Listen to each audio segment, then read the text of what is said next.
Oh my God. Look at that. Wow. Mate. I know. That's was not expecting that. That's caught me off guard a little bit. Yeah. I feel emotionally drained now. Yeah. Well, I'm absolutely blown away and a little bit lost for words, which anyone who knows me doesn't happen very often. well, here we are at Banks Barbers. Just waiting for Charlie. I think I've just seen him roll past in his jalopy. So let's get straight into the podcast.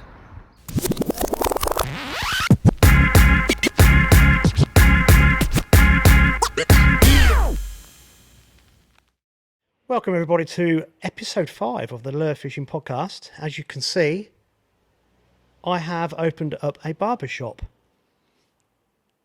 We're not the ideal clients, are we, really? No. Episode 5 is sponsored by Banks the Barbers in Wisbech. So Wisbech is the town where I was born, Charlie. Just down the road to Rugby Club. I was Rugby Club captain in 95. Wow. That's a long time ago. I was 8 years old. So obviously know a lot of people in Wisbech, and this is where I come to have my haircut, which takes about 2 minutes, and my chin trimmed, which takes a bit longer, and it's Banks the Barbers. So Lee and Sean, thank you very much for sponsoring this episode. We're obviously using the shop as our podcast studio, and it's a bit funky, isn't it? It's impressive, mate. And like I said to you, it's totally not what I expected. It's very unique. I like it a lot. It's a fantastic place, isn't it? It's a lovely aesthetic. I'm really into it. It is.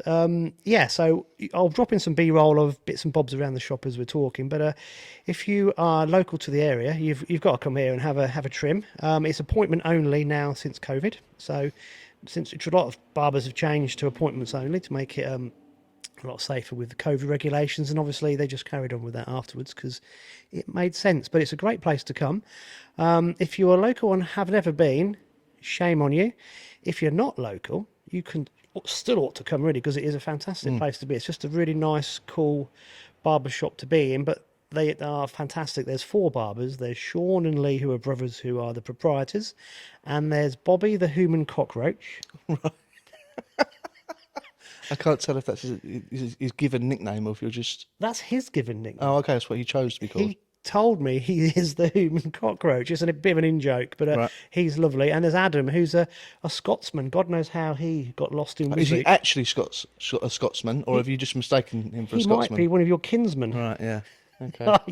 I've forgotten about that. You've reminded me. Yeah, so Adam is the 4th barber, so it's really good. It's incredibly busy, but like I said, if you're local and you haven't been, shame on you. You ought to get yourself down here. And if you're not local and you fancy going somewhere different for a drive out, it's a fantastic place to come. I know they've had several clients. They drive further than you've come today. Really? Yeah. Yeah. It doesn't surprise me. Just looking at how the shop's set up, it's impressive. Well, you've got your background's the tattoo studio, and it's same sort of decor, isn't it? Yeah. Very, very similar. A lot of the sign writing type stuff, and yeah, there's a lot of tattoo inspired artwork around. So yeah, it's cool. It is Really cool, into it. yeah. And they've got their own range of products, which we have on the front here. So I'm not really, both of us are not really qualified to talk about hair gel. No, haven't needed that since I was about 17. So But there's beard products, the hair gel, and there's other things that Lee did tell me about earlier, but I've completely forgotten about. But I'll put a link in the description to that as well. So if you're into what's the correct terminology? self-care. That will do. Yeah. Male self-care. Male self-care. I know Tom Hunt is. He'd like this. We'll talk about him later. Then have a look. Go on there. I think they use Instagram a lot, so I'll drop that in as well. So give them a look, and yeah, it's very impressive. But it's really cool. But thanks for Banks the Barbers for sponsoring this episode. And that leads me on to the next thing. If you're a business would like to get involved with the Lure Fishing Podcast, just get in touch with myself or Charlie, and we can make it happen. We can indeed. Yeah. So, buddy, how have you been? Good, mate. Absolutely fried, knackered. Yeah, well, you're the busiest man I know. Yeah, I think it's a good way to lead into my biggest bit of recent news. Which is? Which is I've got a new job. I've been a tattooist pretty much exclusively as my day job for nearly over 15 years. I started when I was 19. And I haven't really known anything else. I've dabbled like with the hook me up lure boxes and things like that, but it's never been a full-time job. Recently, an opportunity came up to apply to be a ranger at Hanningfield Reservoir. Ranger. Power Ranger, yeah. I applied and never really expected to get too far with it, but I did, and I've got it, and that's what I've been doing. So you're now a ranger at Hanningfield. Yeah. Yeah, and so has that been quite an eye opener doing the last few weeks there and watching how people fish for trout and the whole. It has been more than an eye opener. It's shocking. It's a shocker when you see it from the inside and see the vastness in difference between how people like to fish for trout, and it's everything from fly anglers, because Hanningfield's an any method fishery, so you can fish for the trout however you wish. So you can fish with fly, you can fish with lure, and you can fish with bait. So you see the full spectrum of anglers. So you have the older guys who've been fishing there since time immemorial, who fish fly. Some of them super traditionalists will only fish floating line. Some of them less so, fast sinking line and back drifting and that sort of thing. Then you have the sort of newer generation of lure anglers, and there's some that are better than others and more experienced with lure fishing for trout. Some of them are unbelievably effective at catching trout on lures. And then the other end of the scale, you've got the bait anglers, so guys who fish with worms or with power bait, which was a new thing to me, the dough paste stuff. It's a religion almost. It is unbelievable. I've never ever encountered anything like it. I know you spoke to me about this on the phone, and I've actually done a little bit of research, and there are YouTube videos with millions of views on power bait fishing for trout. Now, I come from a fly fishing for trout only background, and you took me on Hanningfield. It must have been a month ago. Yeah, maybe. Yeah. And we did a couple of videos, and if you haven't seen them, this is a shameless plug. Yes. Go and watch them. We did a video each on lure fishing for trout, and I remember talking to you about this on the boat. It felt really weird. Yeah. Just chucking bits of plastic about for trout, because I'm used to fly fishing, but power bait fishing for them, it's just like, well, that's just not cricket. Well, I'd never heard of it really until I started spending more time at Hanningfield, and I sort of heard of it but didn't really pay too much of attention to it. It just sort of passed me by. But now working there and seeing the volume of anglers that fish with it, it is unreal. I'd say it's probably the most popular method on there, with sort of lures being a close second, and then fly sort of coming in from the rear, if you like, nowadays. Oh, sir. Yeah, for want of a better terminology. But yeah, it's funny. You see people who take it really seriously. There's quite a few guys who it is a bit of an art form. What, fishing with the bait? Yeah, with a power bait. Like, they take it very seriously. They fish with quite light rods. The bite indication's good, and they're really into colour choice and flavour and what depth to be fishing and where to be fishing it. And then at the other end of the scale, you've got guys using beach casters and 6-ounce leads. And I know that day that we had. Tell a little story. We went into a bay. And we fished one arm and one section of the resi, because you'd seen some fish there earlier on the week. We had a few casts and nothing. And then Charlie went, "Come on, let's go to the hot spot." And as we went in, I said, "We can't go in there." There were bank anglers everywhere, weren't they?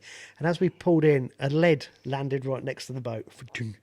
So one of the occupants on the bank didn't like us being there straight away. No, it's hard because it's difficult to judge distance. So you're meant to be a reasonable distance away from the bank, and you think you are until a leg comes zipping past you, and then you think, "Oh, actually, I'm a bit closer than I probably should be." But I exaggerated. It wasn't. It was funny because it's just a response. But we had 3 fish in 3 casts, and then we did the honourable thing and withdrew, didn't we? Yeah. So, but it was quite humorous watching. But it must have been strange for you to sort of take all that on board, because that day we had there was quite bizarre. And when you've been telling me about how much this bait gets sold, Oh, it's unreal. Crazy. Because one of my roles as the ranger is running, or being one of the people that help run the shop on site, the tackle shop on site, and just a frequency I have to restock the shelves with power bait, and it's weird because it goes through like trends.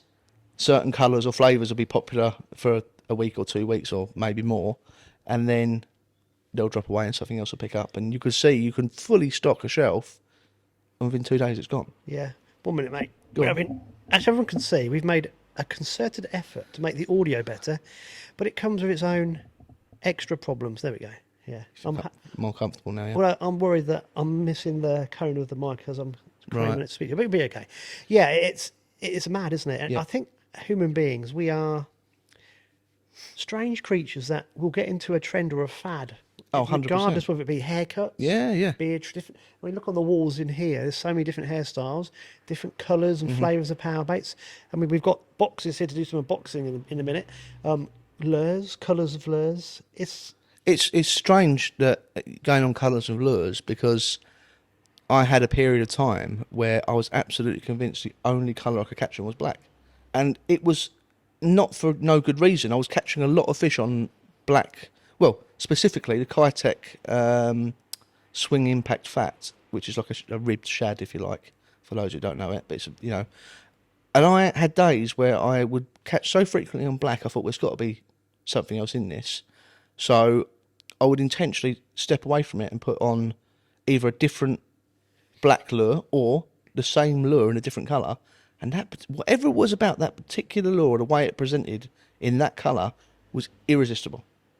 And it was, as soon as you went back to it, bang, they got on it. And I'm not an exponent for there's only one thing that works here, but that particular time period, it was.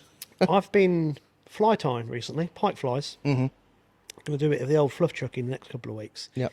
And I'm a crap fly tyer. Mm-hmm. I don't know. I've learned a few techniques that people have shown me. I've learned a bit off the Holy Grail, which is YouTube. Yep. And if I take my time, I can tie a half decent fly, but it's only one pattern. Yes. And I tie it roughly, not in the same colour every time, because that's impossible, but there's a certain natural colour that I like. Mm-hmm. Now, I've got some bought flies, but I will always use mine first. I've got the utmost confidence in my own, but they have. I just have to use this certain colour wherever I go, as long as the water's relatively clear, Yeah. and I know I'll catch on them. Really, yeah.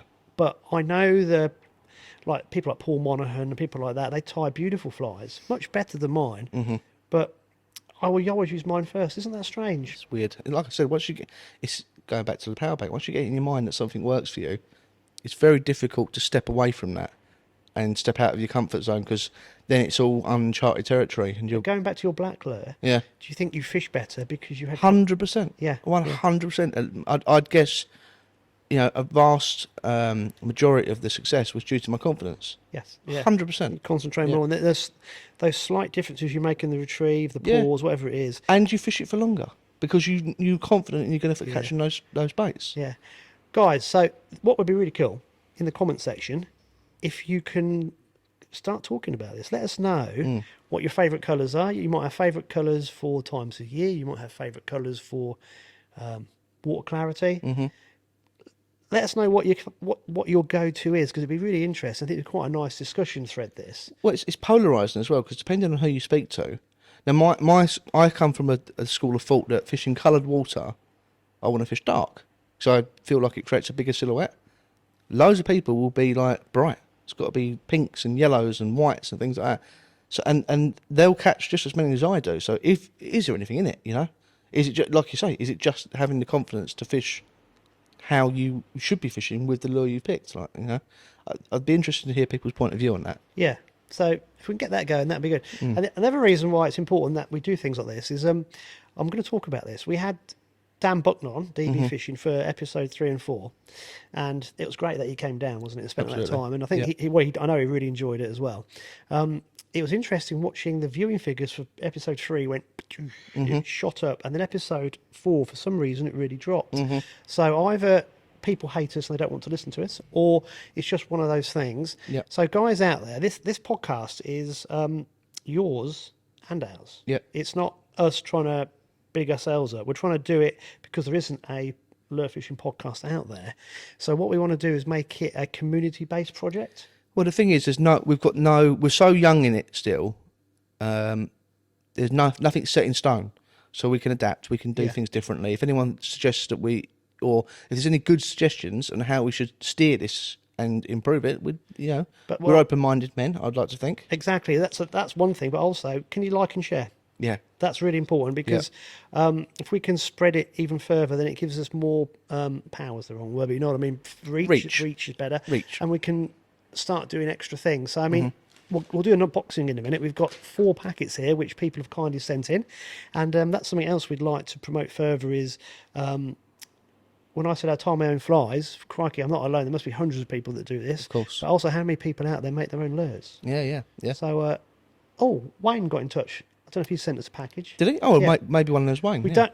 I've forgotten who sent us the Yeah, package. and so we genuinely haven't opened them. We haven't opened them. And we don't know whose they are until we've opened them. And people kindly messaged me. And, Yeah. on Messenger, Yeah. I end up getting 300 names. So what I have started doing now is just, once every 2 weeks, I'll delete everything. Because, Christ, you're much more organised than well, I I am. have to. It drove me insane. So without thinking, I got rid of all the people that messaged me. Right. So, but there we go. So I think I know who a couple of the packages from. So I do apologise, but we'll find out in a minute. Hopefully, people have put their names on things. Yeah. But we'll give those a shout out. Before we step away from fluff chucking for pike too quickly, something that's quite current. Did you see the big one from Chew yesterday? I did. 41 something? Yeah. Enormous fish. Yeah. Enormous fish. But I think that was caught a few weeks ago Oh, was it? at full of spawn. Okay. Looking at its back end, Right. I'd imagine. So. I don't know. Yeah. But I'd imagine so. Yeah. Yeah, I'd imagine that was probably caught a month ago, Right. 6 weeks ago, and the captor, rightly so, held it back a bit. Yeah. I mean, that's a fantastic fish on the fly, isn't it? Could you imagine a Yeah. 40-pound fish on a fly? I know Mike Green had a 40 out of there on the fly 8-10 years ago. Yeah. Mike Green's a fantastic fly angler. He used to fish a lot with Bob Church. Sadly passed away a couple of years ago. And Mike was looking after Bob for a long time. And they were kind of one of the early exponents of this. Yeah. So, yeah. Yeah, but I saw that and it blew me away. When I saw a fish, I mean, I've not had many big pike. I've had 2 fish over 20, and both of them were on bait. So to catch one on a fly was just, even a 20 on a fly or on a lure even would blow my mind. Yeah, incredible fish. I thought it was worth a mention. I made the mistake of not noting the captor's name, but I'm sure anyone who's seen it. Yeah, would have seen and it. I think he keeps himself to himself as well. Yeah, which is he may not even want us talking about it. No, but there you well, go. you put it on Yeah, Facebook. That's It's it. going to be out there. We give isn't it a mention. That's all. But yeah, it was worth mentioning. I think. the hit. Fly fish. I've been doing a bit of trout fishing just to get back into the casting because my technique has gone to pot. Oh, I've done the same. Being at a trout fishery, the other guy that works there, Will, he's pretty much a fly only guy. I'm trying to steer him away from it a little bit, but he's pretty much fly only. And the other day we had a little cast around on the boat jetty. It felt like I'd never casted a fly before. And it's been about a year since I picked up a fly rod, at least. And I was so stiff. I didn't feel like I was getting...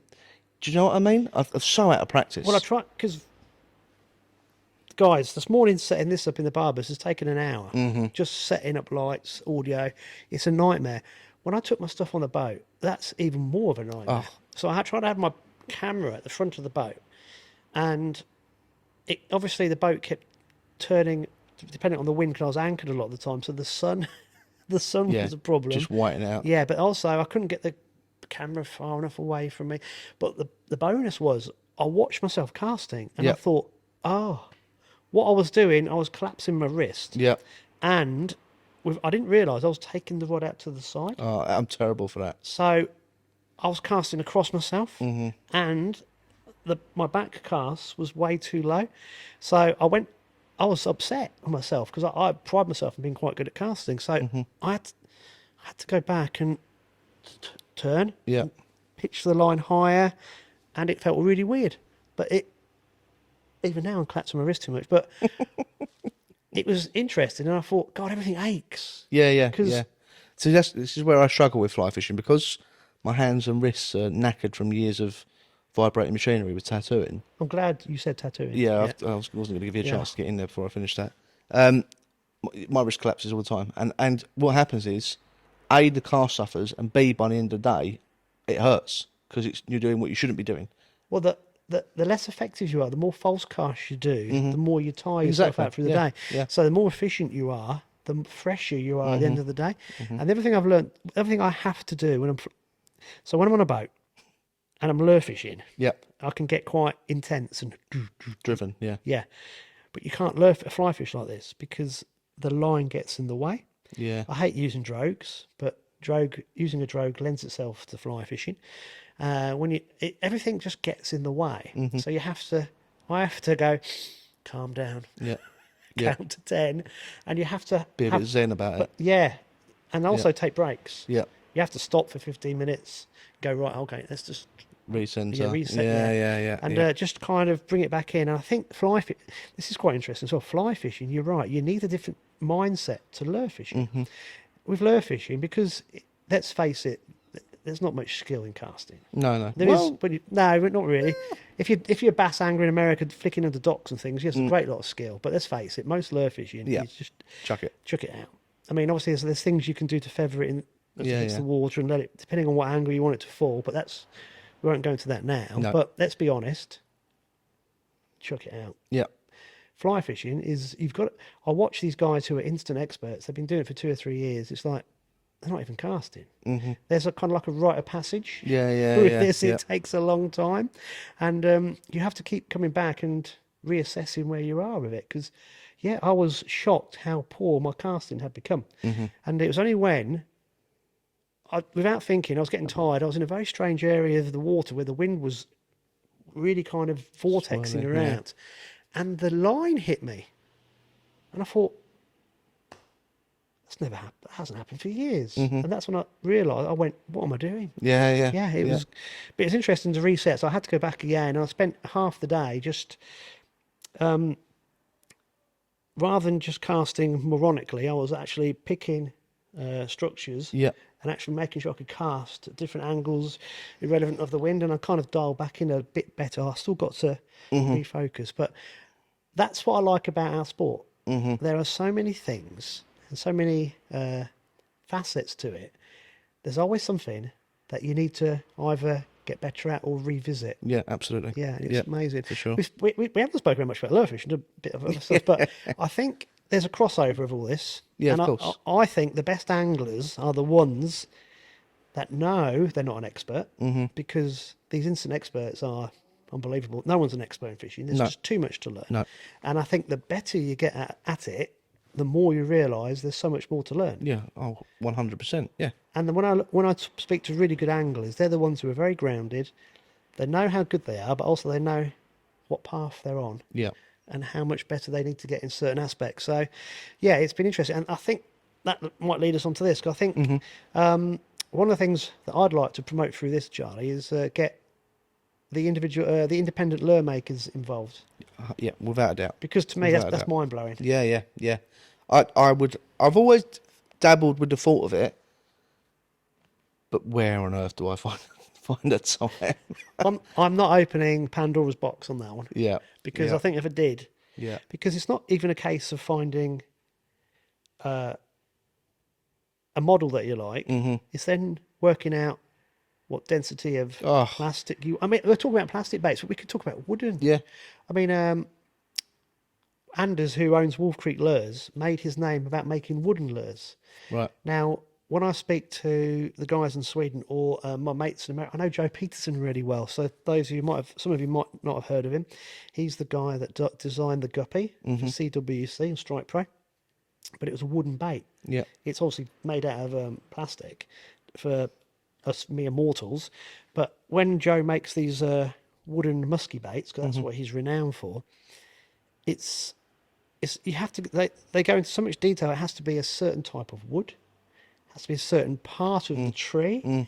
It's not like, and it's like, and then even then it's the same section of wood from a tree will behave differently in the water. So they have to then go and look at weighting. Yeah. It's an art form. It's incredible. 100% an art form. So I know Tom Moyer is going to come on from Yes. FFS Lures at some point, so that'd be good because obviously he's heavily into the BFS. Yes. Got it right this week? Yes. Yeah. So he's very heavily into that with the plastic side. Be quite good to get a wood carver on. Top of my head, I don't know. I don't know him, but I've bought some baits from Mark Houghton in the past, and his paintwork is incredible. Oh, he does on custom baits. I don't know him, but I'm sure someone out there might know Mark. And that's what Joe's famous for in America is. Then it seems to be that even in that field, you can't be the master of everything. Oh no, you have to specialise in yeah. something. 100%. Yeah. Jack of all trades and master of none, I think is the term. I think we'll throw this one out. So, Yeah. guys out there, if you are watching and you are you fancy yourself as a bit of a, because obviously putting yourself on the world stage, you know what I mean, internet, Yeah. opens all things up. But if you're pretty handy at making wood carved baits, let us know. Yep. And There's a spare seat. there's always a spare seat. Yeah. This brings me on to a question we had Okay. from a guy who goes under the name of E. Lucius. Sent me a very long comment, brilliant comment. I'm not going to read it all out. No. But he was asking me about jerkbaits. Okay. So I'll ask you the question as well. Right. So it was basically along the lines of, years ago, big jerkbaits with massive hooks were in vogue. Mm-hmm. And these days, it seems that you don't see much of these big jerkbaits being used anymore. No. So he wanted to know, obviously, do people still use them? That was one part of the question. And do we use them? Or what are our thoughts about them?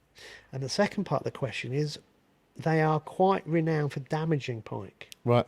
So he wanted to know about whether that's seen as a problem or whether it was kind of blown out of proportion a little bit. Yeah. So, what So I haven't got loads of experience fishing with big jerkbaits. I enjoy fishing with them because it's big and it's beastly and it's aggressive and I like it.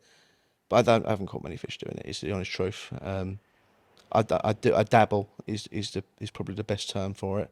I'd love to catch more. You watch these videos from Scandinavia and places like that where they do quite a lot of it and they catch quite a lot of fish. And it looks like brilliant fun chucking these massive lures, and it always feels like you do a big fish when you chuck a big lure. I know it's not always the truth, and everyone will probably agree with me. But yeah, I like the idea of it, but just it's never been that successful for me. Whether I'm doing it wrong or just in the wrong places or wrong time of year, I've got not enough experience in it to know really.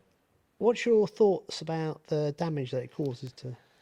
I've never seen it mentioned, honestly. But again, I'm not really in that world too much. Like I literally dip my toe in it a little bit. So you're much more in that world of big pike fishing than I am, and I'm more in the sort of lighter lure side of things, you know. Yeah.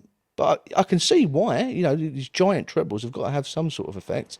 But I see the conversation quite frequently about more in bait fishing, obviously, but like singles for pike rather than trebles, and people advocating massive circle hooks, like 5-0 circle hooks fishing. What, on lures? No.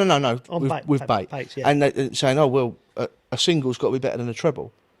Actually, I don't think it is, and in that respect, because if you think about where if a circle does its job correctly, the place it's going to sit is in the scissors, right? So it's going to sit in the corner of their mouth and catch them there, which is what a circle is meant to do. With most fish, there's not really an issue, but with pike, if you notice, all the mechanisms of their jaw is in that scissor, plus it's incredibly close to their eye, so there's a massive risk of that big, giant, thick, heavy gauge circle hook damaging that fish quite badly. Whereas most people wouldn't use, when bait fishing again, wouldn't use a treble much bigger than a size 4, maybe. And generally, when you're fishing with bait on trebles, it's sort of seated in the roof of their mouth, where it's just bony hardness. It doesn't really affect the mechanisms of how they eat or how. And it's, for me, if you're fishing bait correctly, I can't see the treble. But anyway, back to whether trebles with bait, with lures, I don't know. I can't really. Well, if you're going to fish those big baits, and I think sometimes they are effective, what option have you got? I can't really see. Yeah. You've opened up a whole can of worms, Yeah. here, which we won't get onto, but No. we could, because I've got some very strong thoughts about all this. But I think you've touched on, you're on the right lines here. Now, let me go back to the initial question about these big jerkbaits. Mm-hmm. They were very trendy, I would say 15, 20 years ago. Yep. And lure fish, they were hardly, the numbers of lure anglers about were very small. Mm-hmm. And I might be wrong, but this is my take on it. Most of the lures we were getting were from America. Yep. And Americans do not fish for northerns. No. They Not at all. fish for muskie. They're trash fish Or as far as they're for, concerned. yeah, Yeah. or they fish for bass. Yeah. So a lot of the lures we get from America were scaled down musky baits. Yeah. So the jerk baits were musky baits. Mm-hmm. So the guys who were first onto this were kind of very few people in the country who were doing it, and of course they came with massive hooks. Now, I'm not disparaging American anglers because I've got a lot of friends over there, but they have a different mindset to us. 100%. They have lots of lakes, or thousands. I mean, I go to Minnesota. There's 11,000 lakes in Minnesota, Yeah. and it's the size of England. Yeah. The actual state. Yeah. So fish preservation is not As that prevalent. as high as it is over here. Yeah. So if they foul hook a fish, snag it, Yeah. it counts. Yeah. So it's like, As long as you're not intentionally snagging, it's a counted fish. Yeah. Yeah. it counts. Yeah. So I'm thinking, okay, so that's a different Do you mindset. know they actually do that though? Like, for fish that don't eat lures or things like that, they go intentionally snagging. Have you seen them? Yeah, snagging carp. No, well, and paddlefish. Yeah. With the It's like they call them dipsy divers. Yeah. Yeah. Great big like with a bloody balls. great trap, yeah. Yeah. I don't really. And I don't know. I watched a video on it the other day because I was in. Flare. Yeah. Yeah. Yeah. I was intrigued about it. I was, and it's even what more intriguing was that the fishery scientists were on call Yeah. to take the fish, take the eggs out of the Yep. fish, and then process the fish and Yep. hand it back to the angler Filleted. Yeah. But they catch and release them. So, but that mindset is fine with the scientists. I know. As well. It's such a strange thing to put yourself. It shows different cultures, doesn't it? We can't, and I hope no one says they're wrong, No. because it's not about we're right, they're wrong. Yeah. It's about how different cultures take Yeah, of course. view things in different Yeah, ways. So I yeah. think back to the jerk baits, this is an important point. Mm-hmm. So, with an American psyche, you're jerking these big bits of wood basically, Mm-hmm. you're fresh, and you're getting a response from fish because they see it. And so a jerk bait, good jerk baits blow out, which means they move like this. And if you can get one to blow out and kick at the same time, but lure builders love it because it's building in more movement into the bait each time it's jerked.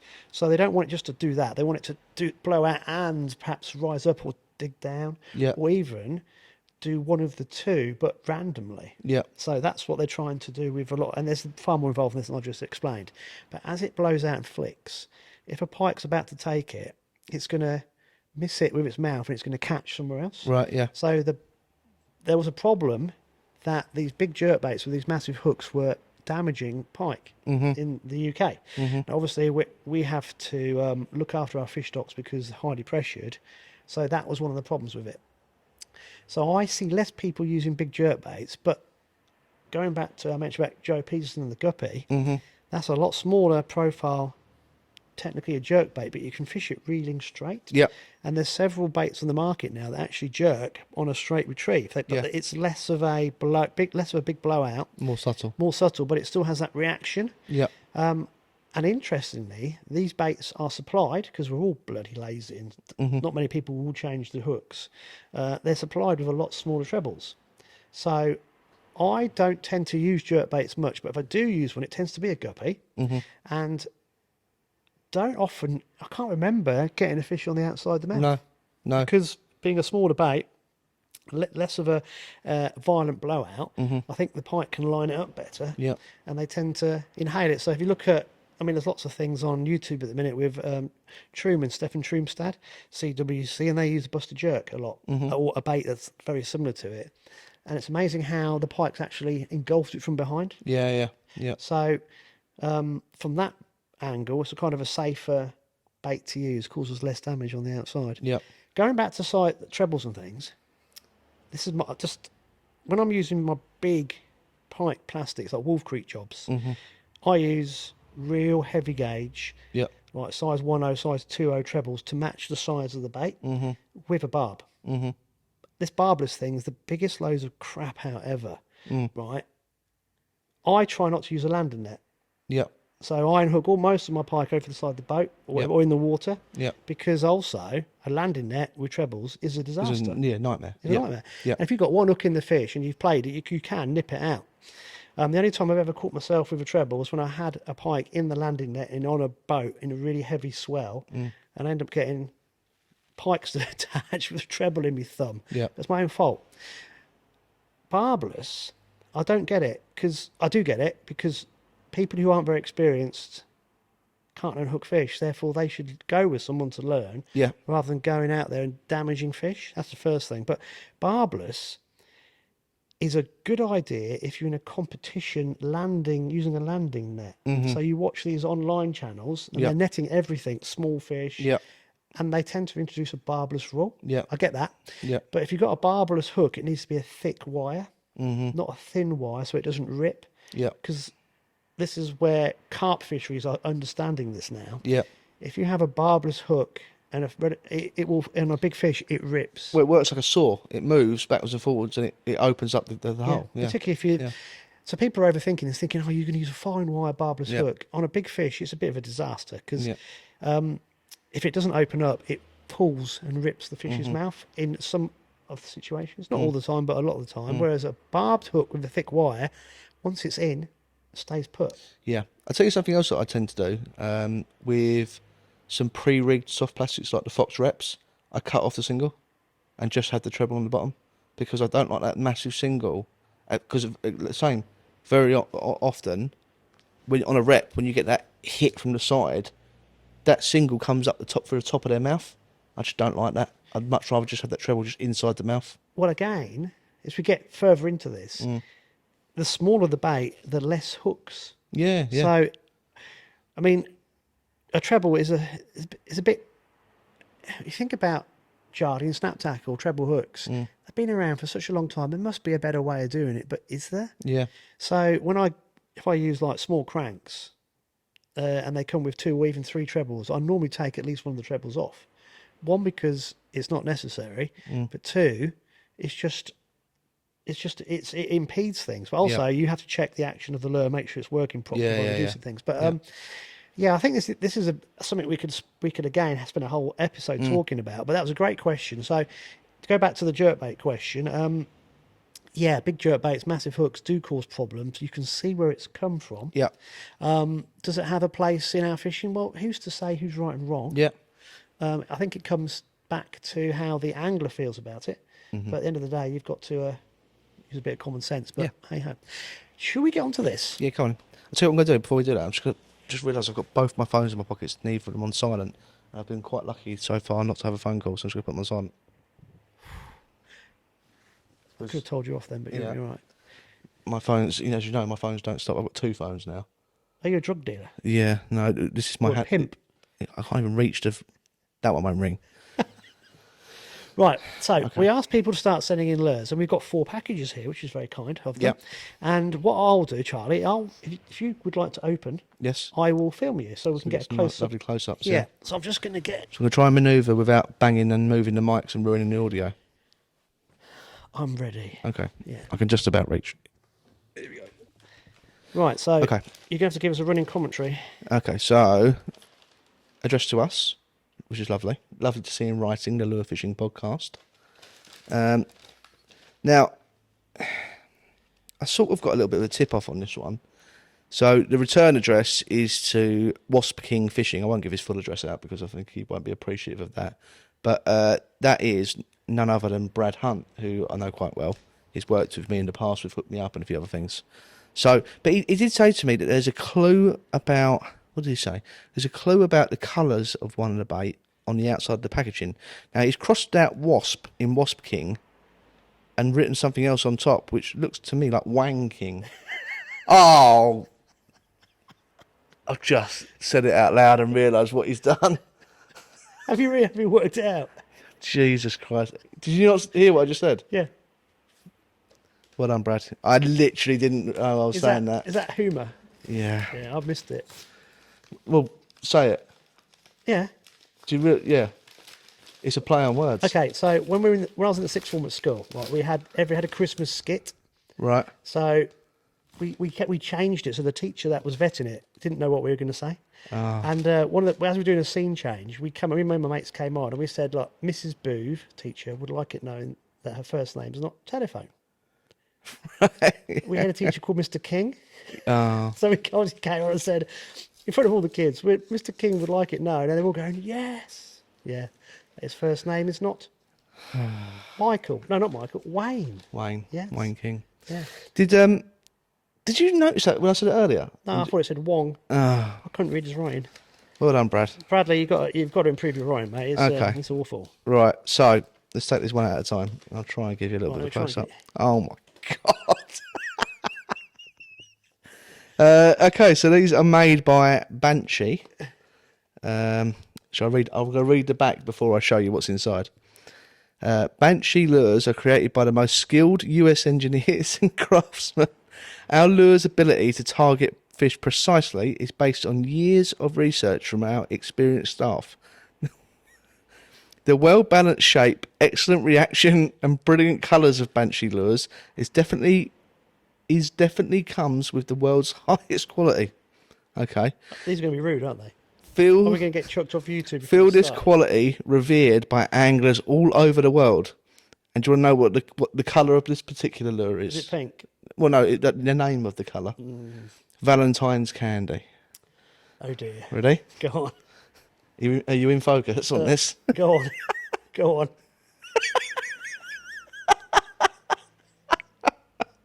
Oh my Hold on, god. right, just we've got a bit of a glare going. Oh, we've had a bit of a phallic lure going Yeah. on there. So let's put that down there, Go on. mate. I can.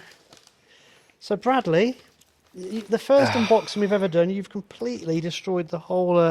I think these are the same colour. There's one of each. Have they got a diving vane on? Look at the size of the vein on it. That's- I mean, oh god, he's got me twice. Giant vein. Oh my god. So we've got two. So we've got two. So we've got one each. Have we? Yeah. Which one's Brad. bigger? Which one's I bigger? think they're the same. Well, I'll have the bright pink one. all I could think of when you were wrapping these is on the YouTube you have to submit a rating. Oh god, So well, now it's gone definitely from- not rated for children, is it now? Yeah, that's All right, let's chuck that behind us. yeah. Right. Okay, another one. This has got no return to sender, so I've got no idea who this is from. It might have something inside. Feels like there's a bit of paper. Okay.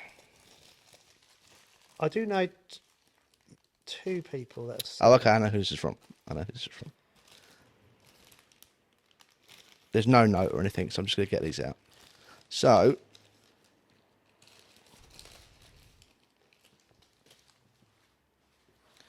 these are some lures from Bite of Bleak. They're from Dave Mutton. They're from Dave Mutton himself. Yeah. I'm trying to. I did know the name of these. Gazebo worm in the colour Goby Bryant, which I like the name of. Goby Bryant. Yeah. Yes. And the Butterbolt, 7.5 centimetres, in motor oil black flake. Well, get one out, mate. Yeah, let's take one out. Let's have a look. Put it on the seat, 'cause that seat's pretty good. Yeah. When we get them out. Oh, look, they look nice. Yeah. actually. Well, these featured quite well in Perch Pro. Perch Pro. Yeah, especially gazebo worms. Oh, I like that. Look at that. I don't know how well you can see from there, guys, but that's got some stretch on it. After Bradley. Yeah. Right, put that. Let's have a little Let's have a look at that. Put that down there, buddy. That's Oh, should turn got a it. bit of glare from the window. Put it on Yeah. the seat. Let's have a little look. Oh, they're nice, aren't they? So, TPE material, high stretch. would you use that just on a Ned? Ned, or maybe like a Nico, Yeah. or yeah, That's quite a big fish. Ned rig. Yeah, well, it's a bit You could chop it down, couldn't you? 'Cause good. Yeah, you could. I'd probably take it down to about yeah, there. depends how confident you're Yeah. feeling, doesn't it? Really. Is it buoyant at the? I don't know. Well, I'll tell you what I'll do. This is another video sort of, Mm. isn't it? We'll have to take the. We'll actually have to. See what I like about that? The size of the flakes. You don't often see them that big. Do you know what I mean? Yeah, put it on the floor and I'll Go on, you go. zoom in. I'll hold it and give it a little twist. Yeah, that is pretty cool, isn't it? Yeah. It's got a lot of nice colours in there. Yeah, that's cool. I like that a lot. And then the other one, I've not seen the other one in person yet, but I've seen social media posts about it, and I like the look of it. I can see some applications for this.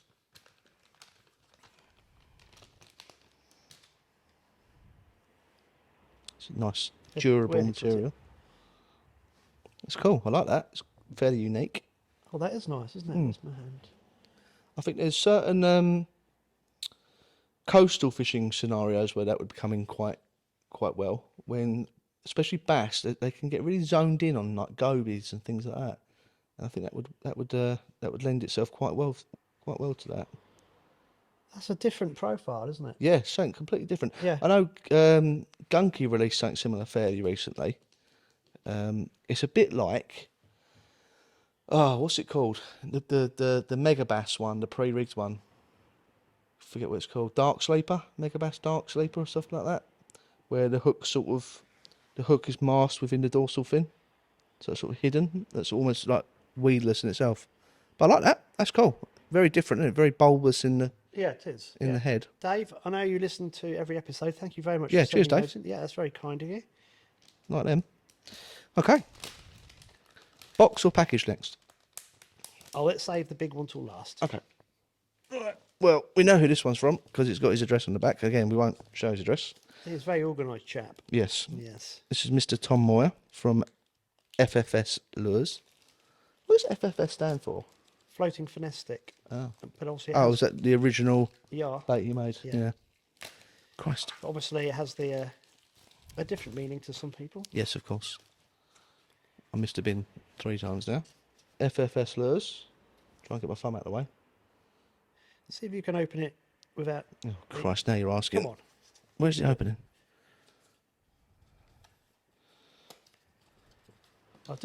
Really? Yeah. Yeah? Yeah? I'm waiting for you, mate. Oh, look, it even got sticker. Oh, look, there we at got a that. little note. Hi, Andy and Charlie, loving the new podcast. Tight lines, Tom. Awesome. Perfect. Couple of stickers, 1 each. Do you know, I've never used one of Tom's lures, or held one even, which is my own downfall really, but Well, look at these. no, I have. Oh, so is this a new one? Yeah. You're more educated on Tom's baits than I am, so you'll have to update me a little bit. So you are holding the K2. That's the new Kraken. 50 mil. Look how small that is. It's tiny, isn't it? Yeah.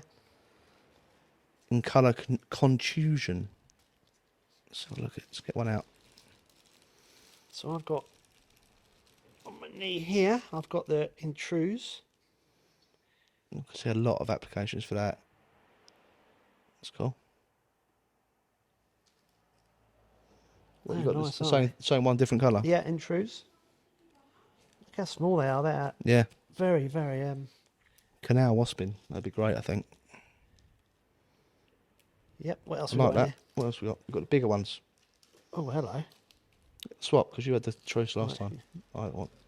You have no idea how difficult it is to try and get a steady shot with this. Do you want me to hold it? Mate, you're all right, mate. I've got it there. So, So it's the same thing in 75 mil, 2.4 grams. Let's get one out and have a proper look. oh man, they're slippery. I like that. I like the little, what would you call them? Appendages on the side. Little ribby bits. So you hold that there, mate. That's better. It's easier if you do that. Right. Let me just. How's They that look really cool, don't Yeah, I they? like that. I like the dangly bits. I feel like we've spoken about dangly bits a bit much today. That's Bradley Hunt's fault. Yeah. It's cool. Really Yeah, so like that. that's the new Kraken. So he's done it in at least 2 sizes now. Yes, wicked. Really like that. And I've just knocked my mic. I'm sure it's okay. Yeah. Yeah, they're cool. Thanks, Tom.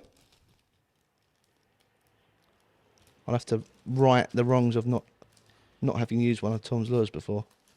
We'll have to split these up so we get a little bit of each. well, I reckon we could do a video. We could. I was going to say try and catch a fish on each one, but I think we're going to struggle with Yeah. Mr. Hunt's Yeah. offering. Right. What have we got next? Okay. Oh, we're going to need something to cut this open. Yeah, probably. I'm back.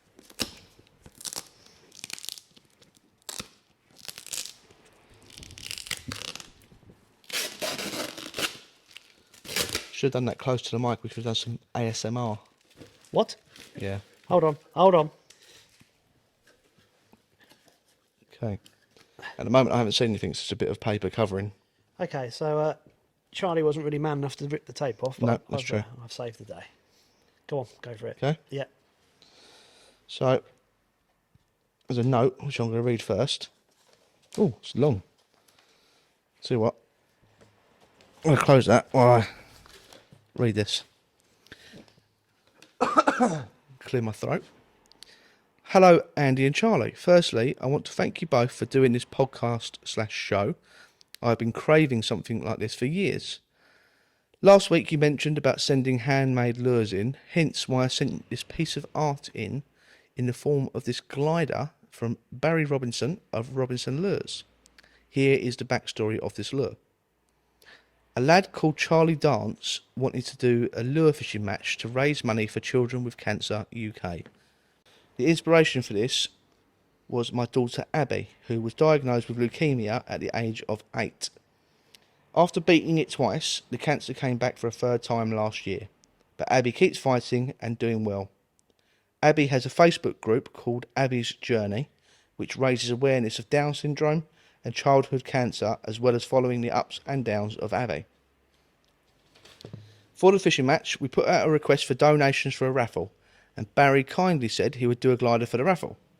He asked what colour I would like, and all I said was, white, blue and red are the colours in the Children with Cancer logo, and the rest was up to him. When I received it, it blew me away. The white dots on the glider, to me, represent the leukemia in the blood. Whether he meant to do this or not, I don't know. We were blown away with the support of the fishing community, with donations from anglers, including a box from Hook Me Up Lures, clothing from Bank Life Fishing, lures from EP Lures, and many more. With a GoFundMe page set up by young Sam and the generosity of the participants, we managed to raise just under £1,000. And AJ, who won the glider, kindly donated it to me and Abby. Having a child with cancer messes with your head, and I often have dark thoughts. But when I'm fishing, it's the only time when my mind is at peace. And to share that passion with my daughter means the world. Needless to say, I would never cast this lure, and it will probably get stuck in a tree. Paul Bickley. An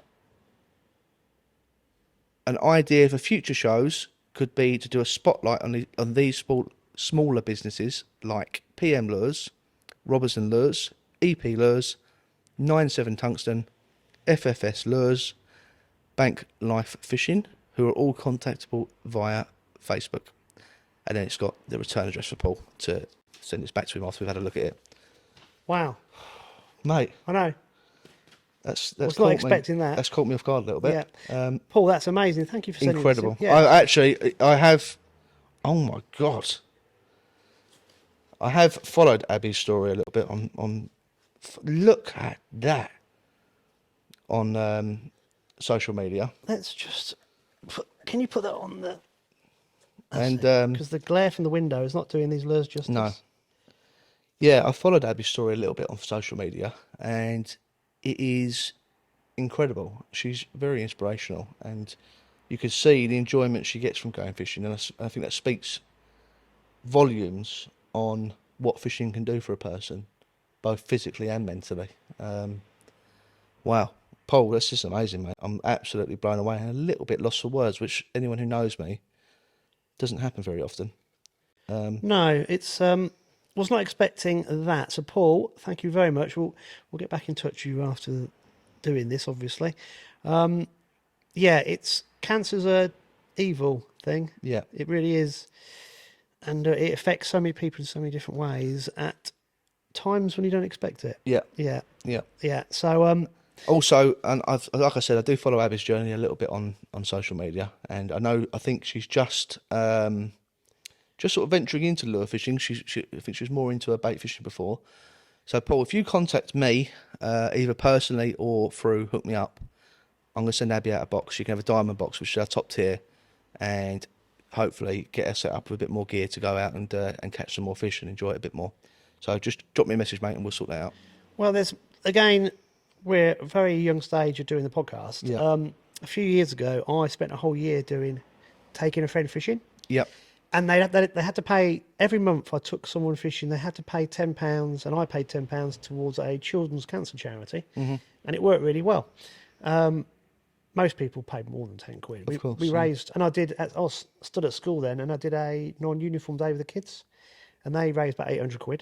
It was brilliant, and the kids, school children are brilliant. I went to all the assemblies and told them all about this, and they just got on board with it. We had the whole school in blue jeans for the day. It was brilliant. Yeah. So now, Paul, you've reached out to us, so maybe we explore this a bit further. Yeah. I think, but obviously we want to do it with everyone watching support as well. Yeah. So, Paul, that's mind blowing, really. So Yeah. Like I said, Paul, I am lost for words. I'm going to take another closer look at this when we get off camera. Have a real close look at this. But this is incredible. What a work of art that is. Totally unreal. The detail in the scales and the eye, and the high finish on it is amazing. I can't say I've ever seen anything quite like it. Yeah, and like you say, Paul, you could never ever use it, could you? Amazing. I feel emotionally drained now. Yeah, well, how do we go from yes, what a roller coaster? But that's the good thing about this. We never know. And guys, it's no. You saw how long it took us to open that. There's no setup. We don't look at these until we get in front of the camera. no, And I think that's this is real and raw and brilliant, and I love it. And yeah, keep them coming, guys. Any more? What's else? What's this? Oh, it's just a card for Robertson Lures. What we'll do is, I think he deserves a link in the description for this. oh, good God, more than that. Yeah, Yeah. it deserves like a link in the description for every single Yeah. podcast. This is amazing, really. Yeah. Yeah. Right. Okay. Maybe we need to take 5 minutes and then start again. Yeah. Yeah.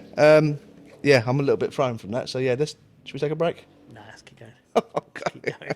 Let's keep going. Right. Okay. Brilliant. Yeah. So yeah, guys, keep them coming. We'll, as in each podcast, we'll put the link to or the address for where you can send things Yes. in the description. Yeah. So keep them coming. Even anything like that. If it means a lot to you, we can always get it back to you, like we do with Paul. Or if you still send us something funny, like Brad's done, equally appreciated. Yeah. Any involvement with us is great. Yeah. Right. Okay. So. Yeah, I don't know. Very difficult to follow that, really. Apart from, we'll get back in touch with Well, Paul. let's talk about what we've got coming up. Well, we have rambled on. We have to wrap this up pretty quickly. How long have we got? Oh, I don't know, mate. I reckon we've been going on for about an hour. Okay. Yeah. Right. So, right. Well, we mentioned. I think I mentioned in a couple of podcasts ago that I was going to go fishing with the twins. Yes. Rob and Sam Lloyd. So they kindly took me fishing with lures for trout. We had a brilliant day. Yeah. What a lovely. Those two are such lovely anglers. Yeah. Gentlemen, And friends. they're avid listeners as well. I've had messages from the guys. And Yeah, but they you couldn't enjoy it. meet.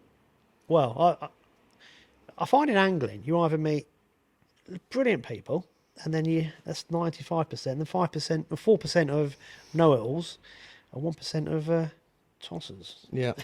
Well, That's here's the life, thing. I think. With something that's got such a vast participation, and I think it is still the most participated pastime in the UK. Angling, yeah. Yeah, from Yeah. what I remember.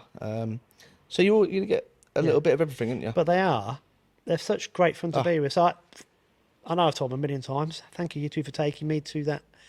We went to a little location which stays Secret, top secret. It was really good fun. A lovely day. Yeah, I've still not done it. I've still not done flowing water trout fishing on lures. Yeah. What about yourself? What have you been up to? Working. Just working, yeah. I've done a little bit of fishing, but mainly like at my place of work now, which is Hanningfield. I haven't done anything else. I'm about to start totally off away from my lure fishing, but I'm about to start my eel fishing for the year. Yes. So that's my big thing throughout the summer. When the lure fishing gets tough and it's too hot, I like those sort of balmy summer's evenings, getting the eel rods out for the night, enjoying it under the stars. That's Yeah. my thing in the summer. That's what I'm finding quite difficult at the minute. I want to do a video a week for a year for YouTube and just see where it goes and try and improve my skills massively Yeah. on all the fronts. But this time of year is so difficult to actually. I don't want to go carp fishing, but it seems like these commercials and lakes are the only places really Yeah. around here where I live to go. But Have you ever had a go at targeting the perch in these commercials? I have dabbled with it. The problem with commercials is the water's so bloody coloured. Yeah. I don't want to even bait. on. Oh, okay. I don't want to bait fish, so I don't want to sit with lobworms or something. But one thing we must do is do a bit of sea fishing. 100%. Yeah. Let's get into that. Well, I've started seeing. I'll tell you this. There's a few things we could do. Those bite oblique. Yes, 100%. For wrasse. Yeah, for wrasse and for bass. Like, yeah, I think that'd be Yeah, brilliant. we'll do that. The worms would be better for the wrasse, and the little Yeah. whatever the butter something's Yeah. good for. A little link though. Have got a few competitions coming up soon. Yeah. And that takes us seamlessly into a topic we'll be touching on episode 6. Yeah. Yeah. Yeah. So That's one thing to get. I think we're gonna tell them, or we're gonna hold off. We'll hold off. Hold off. Yeah. Yeah. Top secret. Yeah. I'm conscious of the time. Yeah. Is there anything else you'd like to add this episode? I don't think so, mate. I think just keep the interaction coming, guys. Any questions you got, ask in the comments below, and we'll do our best to answer them. Send us more gear. Yeah. Yeah. That's cool. But this is a community podcast. It's not about me and Charlie. So, send us stuff in and we'll try and get everybody involved. Yeah. I think the final thing is to thank again Banks Barbers. 100%. It What a is- venue. Yeah. It is good, isn't it? Yeah. And yeah, again, you haven't got to be fishing related. If you've got a business or you've got something where you think we could set up and do one of our podcasts, I think it's got a good aura, Yeah, it lends itself to it, Yeah. doesn't it? Yeah. then let us know, and we'll go wherever. I think at some point I'm going to drag you down to my neck of the woods and we'll do something down that way. Need my passport. Yeah. Yeah. Save the fuel for me this time. Yeah. Yeah. But yeah, apart from that, I think we're all good. I think we said everything we need to say. Yeah. Big shout out to Banks Barbers again. I'll put a link in the description for they sell their products online. And if you haven't been here, you should get here. It's a lovely place to be. It's very quiet. Normally it's bustly, loads of people, music's banging out, and there's all sorts going on. I've been surprised we haven't had a client walk in. No, I think that, well, it's Sunday today, It's Sunday yeah. morning, but Lee did say if someone walks in, just tell them that you're shut. But we were waiting for someone to come through the door and go, "Are you open, mate?" Yeah. But they haven't done it, so we've been all right. But thanks for coming up, Charlie. That's been brilliant. Thanks, mate. I think we need to take stock of what Paul sent us. 100%. Yeah, so we'll be in touch we'll be back in touch with all the guys that sent us goodies, but obviously that one was unexpected, but privileged to open. Mm-hmm. It was, yeah. Right, guys, thanks for joining us, and don't forget to share the word of the podcast so we can get out there and reach more people. So we'll see you again in episode 6. Catch you later, guys.